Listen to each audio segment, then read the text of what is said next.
дар идомаи намоишҳои телевизиони баҳористон аст барномаи навбатии мо. Салом арз медорем ба шумо тамошобинони азиз. Ёдорас мешавем барномаи мо дар ҳошияи озмуни ҷумҳуриявии фурӯғи субҳи доноӣ таҳия мегардад ва имрӯз мо дар барнома яке аз оилаҳои фарҳангӣ, оилаи китобдӯст, китобдор, китобхон ва ҳамзамон ки дар ашъори адабиёти муосири тоҷик муваффақ гаштанд, оилаи наврӯзодаҳо. Салом алейкум. бо арзи эҳтиром ва сипоси бепоён саломи худро ба ҳамаи тамошобинон мерасонам. Ман Наврӯз Набизода ва бо аҳли оилам, бо фарзандонамон дар ин ҷо иштирок дорем дар ин барнома ва мо бо фарзандонамон ҳамеша кӯшиш мекунем ки дар ҳар як барномае ки иштирок мекунем як чизи наве, як навоварӣ, як шеър, як ғазали наве пешниҳод кунем. Сараввал мехостем дар мавриди оилаи худ каме ба мо ва тамошобинони телевизиони баҳористон маълумот медодед. ташаккури зиёд. дар ин ҷо аҳли оилаи ман, фарзандони ман иштирок доранд, ҷиянҳоям. дар ин ҷо Комрони Наврӯз, Фирдавси Фирӯз ҷиянам, писари калониям Эҳсони Наврӯз, Муҳаммадҷон писари хурдиям Муҳаммадҷони Наврӯз, Фаррухи Фирӯз ҷиянам ва Меҳрубони Наврӯз духтари хурдии ман мебошад. бале, беҳтарин. ва ман фикр мекунам ки имрӯз як суҳбати ҷолибу худтирмоне бо шумо хоҳем дошт ва воқеан ҳам доир ба омодагии шумо ва доир ба оне ки шумо воқеан ҳам тавонистед дар ин самт муваффақ шавед. Ба тамошобинон маълумотҳои зарур пешниҳод хоҳем кард. албатта. то ин замон чӣ қадар шеъру ғазалҳоро аз ашъори кадом шоирон асқот карданд фарзандони шумо? чӣ хеле ки ба мо ва бинандагон маълум аст, тариқи шабакаҳои телевизионӣ фарзандони мо таи 2-3 соли охир аст ки ҳамеша баромад мекунанд.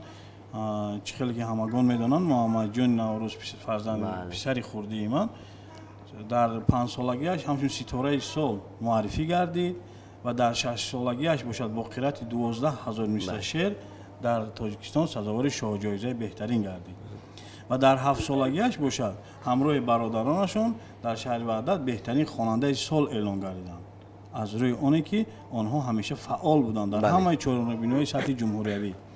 ва мо ин ҷо савол шуд ки аз кадом ашъори шоирон, мо ҳам аз ашъори классикӣ истифода, шоирони классикӣ мо истифода мебарем, ҳам аз ашъори муосир. ва беҳтарин суханҳо вақте ки мо ба Китобхонаи Миллӣ меоем ва мебинем, ман куллиёти устод Лоиқро варақ мезанам, куллиёти устод Низом Қосимро варақ мезанам, куллиёти устод ҳоҷи Ҳусайн Муҳаммади Кангуртиро варақ мезанам. чӣ қадар як дури гаронбаҳоест, чӣ қадар як ашъори пурғановате дорем мо. ва аз ҳамин лиҳоз мо бисёртар рӯ меорем ба ашъори муосири тоҷик.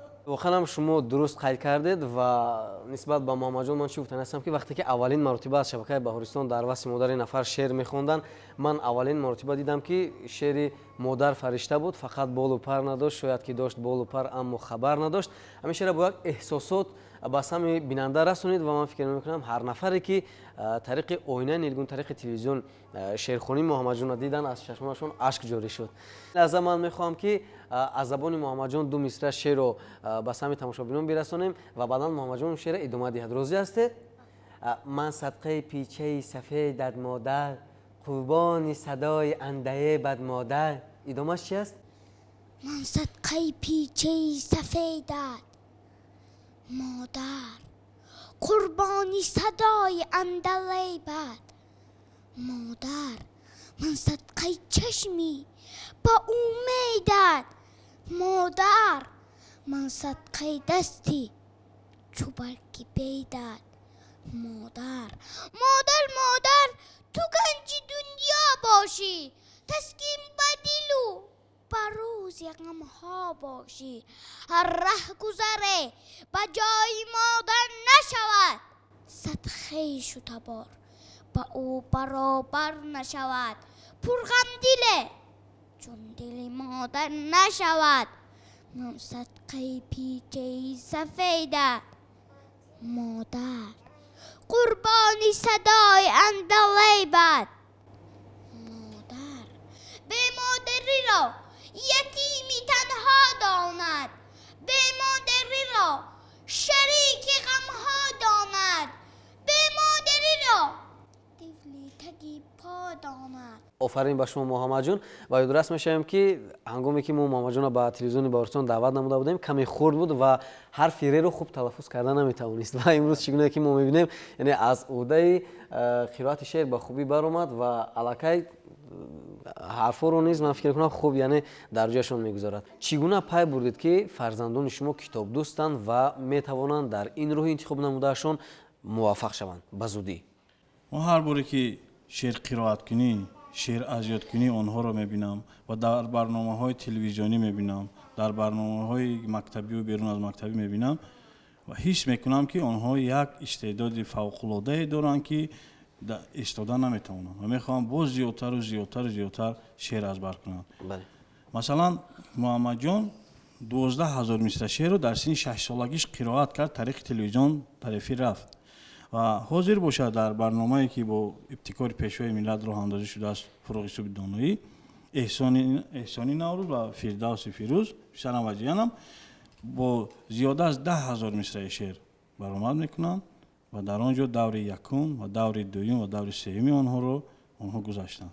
بهترین سلامت باشید و یادداشت می‌شویم تماشاچیان عزیز چگونه که همگان اطلاع داریم چند پیش از جانب اساسگذار صلح و وحدت ملی پیشوای ملت پرزیدنت جمهوری تاجیکستان محترم امومعلی رحمون آزمون جمهوریوی فروغ یوسف دانایی براه مانده شد و فکر میکنم که الکی سه دور آن به خوبی پشت سر شد.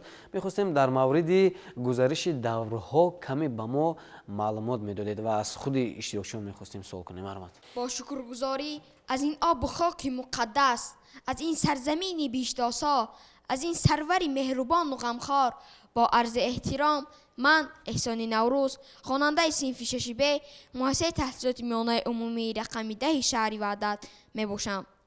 طول سالهای اخیر ما در برنامه‌های اندلب در چهاربینی‌های مکتبی و بیرون از آن اشتراک کردیم و در آزمون جمهوریوی فروغ یوسف دانایی من با برادرم فردوس فیروز اشتراک میکنیم و من در آن آزمون زیاده از 215 شعر و غزل قرائت کردم. گزارش دورها چگونه صورت گرفت؟ یکی از دیگر تا کدام اندازه دشوار بود به فکر شما؟ اعضای حکمان درست خواندن شعر تلفظ کردن را بها میدادند و به من سوال دادند که ما یک خط مصرع شعر رو میخونیم و تو دوام آن را قرائت کن و من از عهده این کار برآمدم. هر یک شعری که آنها به من گفتند من آن را به خطا قرائت نمودم. میگفتید که اعضای حکمان به شما چگونه مصلحت ها رو میدادند؟ من لغت هایی که نمیدانستم در آنجا فهمیدم و من حکمان به من سوال دادند که از هزاران سوالی تو ماند هزاران در برات همین چی معنا دارد و من گفتم که هزار یعنی شماره ها می باشد و من فهمیدم که هزار یک نوعی بلبل بوده است و با ما موافقت دادند که در دور دیگر باز همین خیر تیاری بینید و لغت های دیگر که ما نفهمیدیم من در آنجا فهمیدم. داوران به من مصلحت دادند که من تا در دیگر باز زیادتر اذیت کنم و وقتی که دفتری من در پیش داوران بود از آن بین هر جا شعر رو گرفته یک مصرعش رو میخونن و من باشد دومش رو قرائت میکنم و من به خوبی از این کار بر اومدم. در مورد خصلت‌های فرزندان خود چی گفتنی هستید؟ در مجموع اگر به عائله نظر نمایی و هر یک فرزند خصلت‌های الهیده دارد. مثلا همه آنها به شعر و شاعری شوق و هوس دارند و باز من احساس میکنم که مثلا فردوس با بازی فوتبال بسیار شوق و ذوق دارد و بسیارتر شوقش به فوتبال است و احسان بدون آن که شعر قرائت میکند شعر اجرا میکند با برنامه سازی کامپیوتری شوق و رغبت دارد. محمد جان باشد با کسب طبیبی دکتری بسیار شوق و رغبت دارد. کامران جان باشد با رسامی شوق و رغبت دارد، این احساس می شود و فاروق جان باشد هم با بازی فوتبال بسیار شوق و رغبت دارد و همه آنها باز الهیده خصلت‌های خود را دارند. خب کسب خود شما چی است؟ من در اصل برنامه‌ساز کامپیوتری می باشم. تماشاچیان عزیز پیش از اون که ما صحبت رو ادامه بدهیم از احسان نوروز خواهش میکنیم که یک شعری رو قرائت کنند و دوباره بازم صحبت رو ادامه میدهیم. شعری استاد دولت سفر. همان خاکم همان خاکم که هر یک ذره‌اش پاک است. همان آبم که فیضش در دل خاک است. همان دردم که درمان می شوم روزی. همان آهم که دودش ابر افلاک است. همان کوهم که گنجش در کفی دست است. همان قلبم که راه سینه‌اش چاک است. می نابم سبویم در دغم بشکست. همان می که بجای شیر خونی سینه تاک است. همان صیدی که در معنی است. همان صیدی که صیادش مدام از ترس غمناک است. همان دولت که رختش یک سفر دارم. همان مهرم که رنگش آبی ایلاک است. بهترین قرائت شعر بود و میخواستیم بفهمیم که عموما شما در کدام آزمون‌های سطح بلند شرکت نمودید؟ ما در آزمون‌های طول سال‌های اخیر در آزمون‌های اندلب 2018 برگزار شده بود در شهر وحدت. ما با همراه برادرم فعالانه اشتراک کردم و در این چنین در آزمون سیر گل لاله در شهر دوشنبه برگزار شده بود. در آن هم اشتراک کردیم و ما در آزمون‌های جمهوریوی مثلا فروکش و بیدان‌های اشتراک میکنیم و من در آزمون‌های مکتبی و بیرون از آن اشتراک میکنم. همین سوال رو دوستان عزیز میخواهیم از محمد جان پرسان شویم. من در برنامه‌های انگوبین، سیر گل لاله، در آزمونی فروخی صبح دانایی من همچون مهمان دعوت کرده شدم و در اونجا من شعر قرائت کردم. باید قید کنم که با محمد جان برنامه انگوبین این یک تحقیقی مستحکمی بود که وقتی که اشتراک کرد شماره مخلصانش زیاد شدند و خودش هم باز یک بار دیگر با خودش باوری حاصل کرد که در برنامه‌های سطح جمهوری از عهده‌اش اشتراک کرده میتونه، از عهده‌اش برآمده میتونه. باید یک چیز دیگر را قید کنم که وقتی که ما با کتابخانه ملی میایم و وقتی که شعرها رو میبینیم و شعرهای غزلهای ادبیات معاصر رو میبینیم ما نمیتوانیم که اون رو نادیده گذاشته رویم. مثلا استاد نظام قاسم بسیار سخنهای من هر دفعه بیام که آیم از کلیات استاد نظام قاسم، کلیات استاد لایق استفاده میبرم. استاد نظام قاسم سخنهای بزرگ دارن، میگوید که اگر ما از زبان مانیم دهانی ما چیکار آید، دهانی بی زبانی ما چیکار آید. اگر ما از زبان مانیم دهانی باز میمانیم، جهانی راز میمانیم. بسیار یک معناهای و چقدر دارد و با در برابر این شعرهای لیریکی هم از بر کردن هرچند 30 سال آنها خورد باشد. مثلا استاد نظام قاسم میگوید تو عشقم را شکوفانی چو گل خندیده میمیرم، تو بختم را خزانانی به خود پیچیده میمیرم. بسیار یک غزلی پرمضمون، یک غزل بوی هست که از آنها بسیارتر ما استفاده میبریم.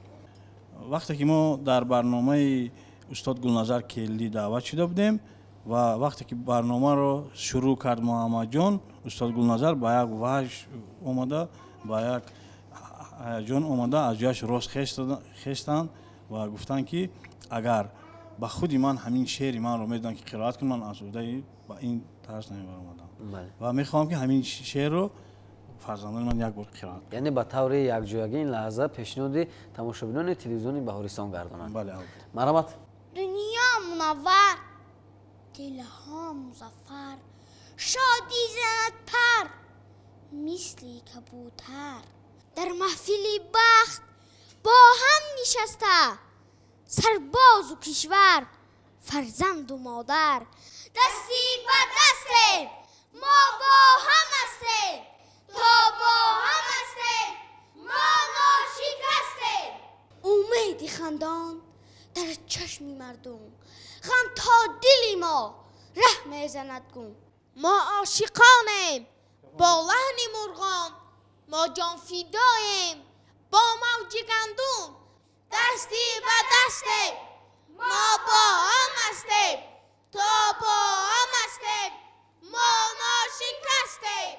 ای نازی تاجی، ای موکی آزاد، دارد محبت جانی تو آباد.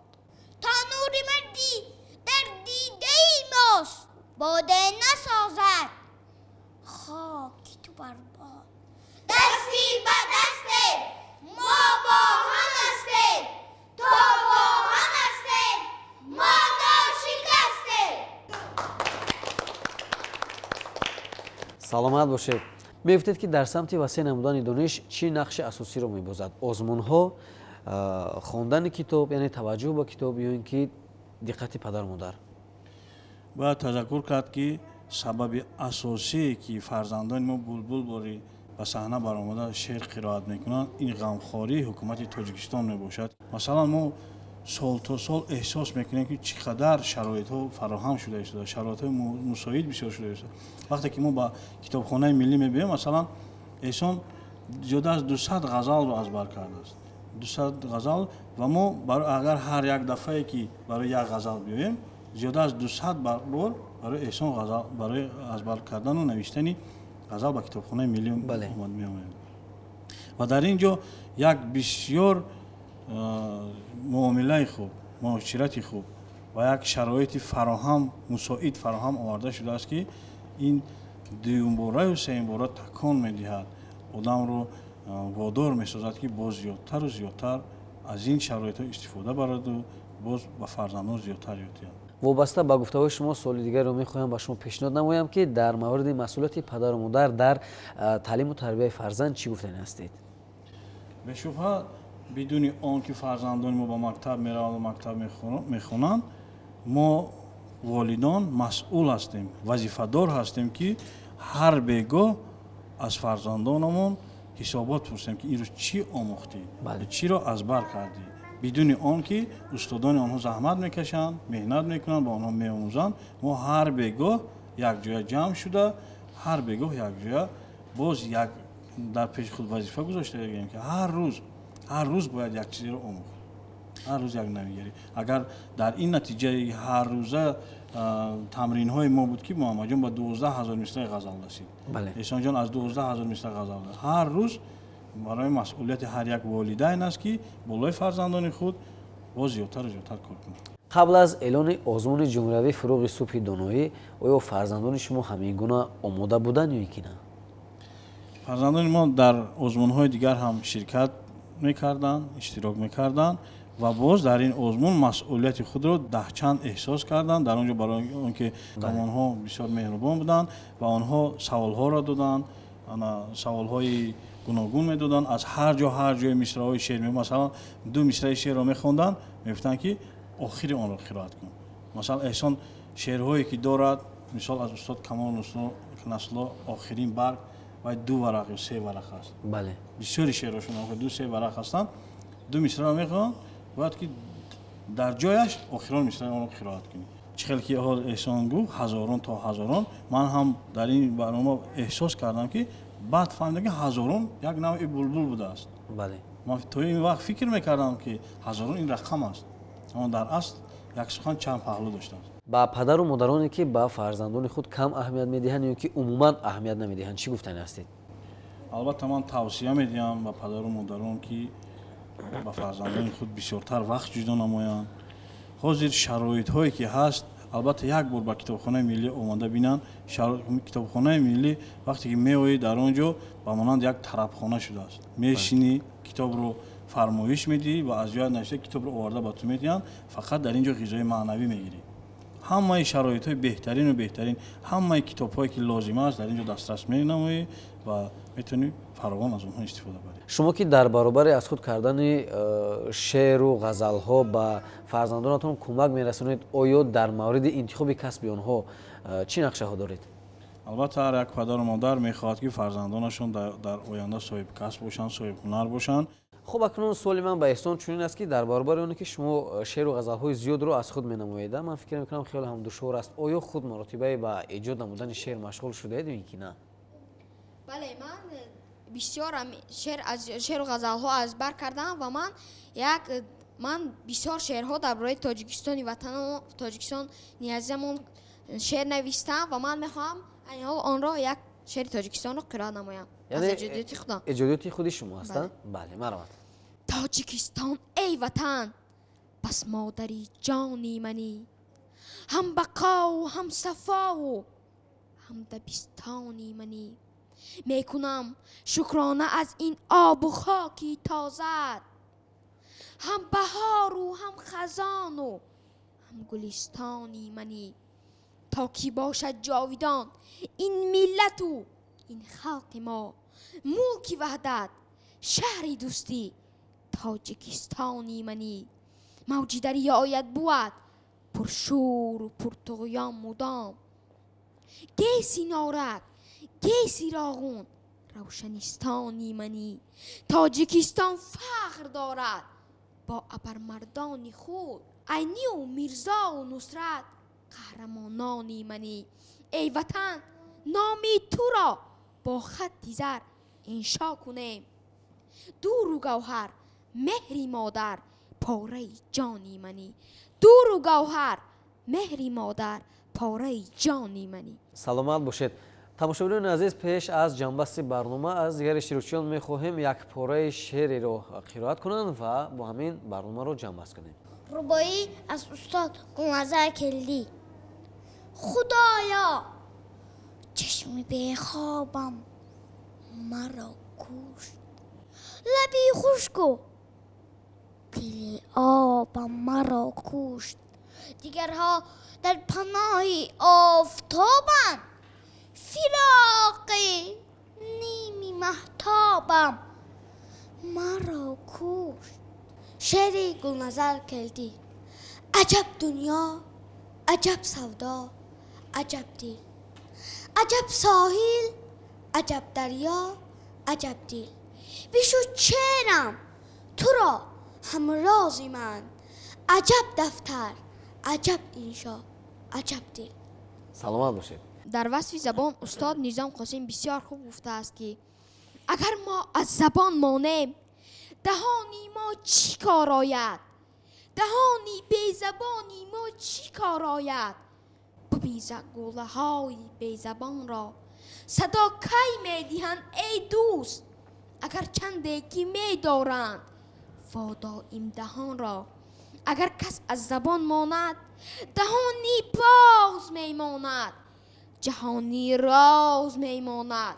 ببین زنگوله های بی زبان را، ببین زنگوله ها هم چون بی زبان شد بی صدا گردید. ببین زنگوله ها هم چون بی زبان شد زیر پا گردید.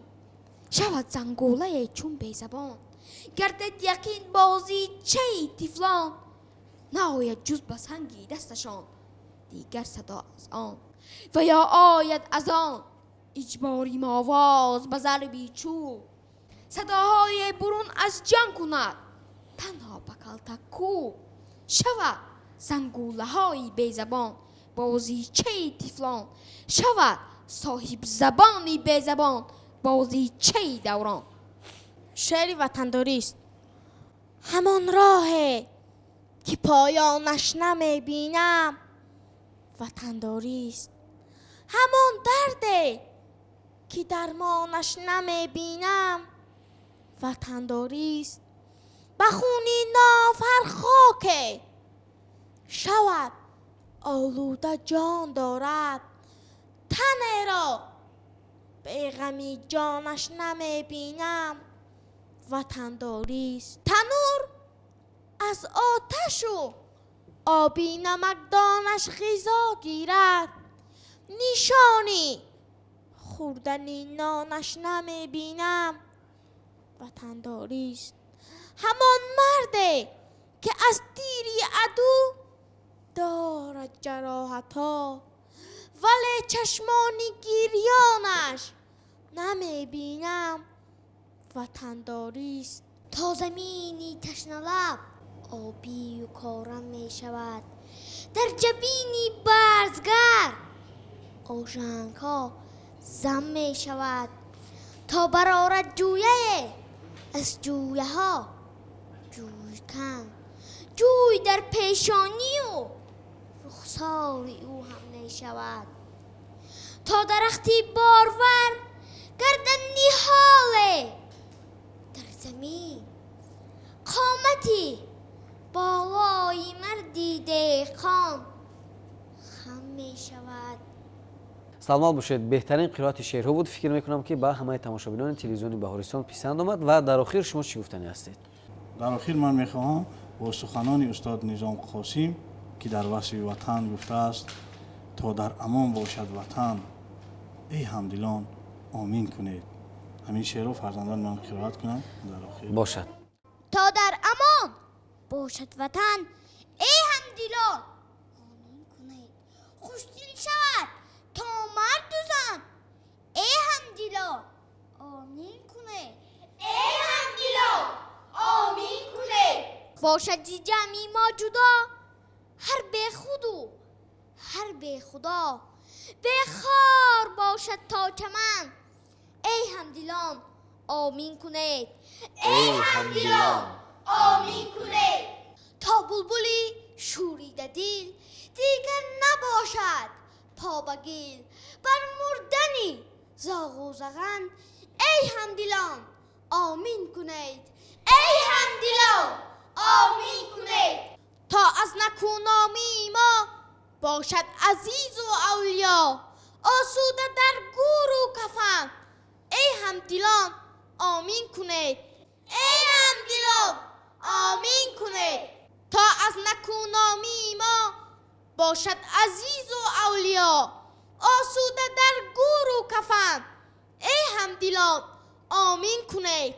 ای همدلان آمین کنید. تا صاف باشد آسمان انصاف باشد در جهان تا پاک باشد جان و تن ای همدلان آمین کنید. ای همدلان آمین کنید. آزادی انسان بود آبادی ایمان بود عمر تلاشی ما و من ای همدلان آمین کنید. ای همدلان آمین کنید. تا در امان باشد وطن ای همدلان آمین کنید. خوشدل شود تا مرد و زن ای همدلان آمین کنید. سلامت باشید. بهترین. من فکر میکنم که به هنر و استعداد هر یک شما تماشاگران ما نیز کف میکنند و من استوری سپاس میگم برای اشتراک در برنامه تلویزیون بهارستان. همیناداری خود را به دست هنرکاران برنامه بهارستان میرسانم که به ما چنین یک شرایط فراهم آورده که هنر استعدادی فرزندان خود را باز یک بار دیگر معرفی نمایند. سلامت باشید. عائله فرهنگ دوست، عائله شعر دوست، نوروزاده ها بار دیگر شما را خوش آمدید میگیم. تماشاگران عزیز این بود برنامه ما و بار دیگر یادداشت میشیم که برنامه ما در حوزه آزمون جمهوری فروغ صوب دونای تهیه گردید و یادداشت میشیم هر عائله هایی که میخواهند در برنامه ما شرکت کنند پس این امکانیت را تنها تلویزیون بهارستان به شما میدهد. سراغ ما کوچه شیرو 31 تلویزیون بهارستان. تا برنامه نوبتی تنصیحت و سربلند باشید. خیر.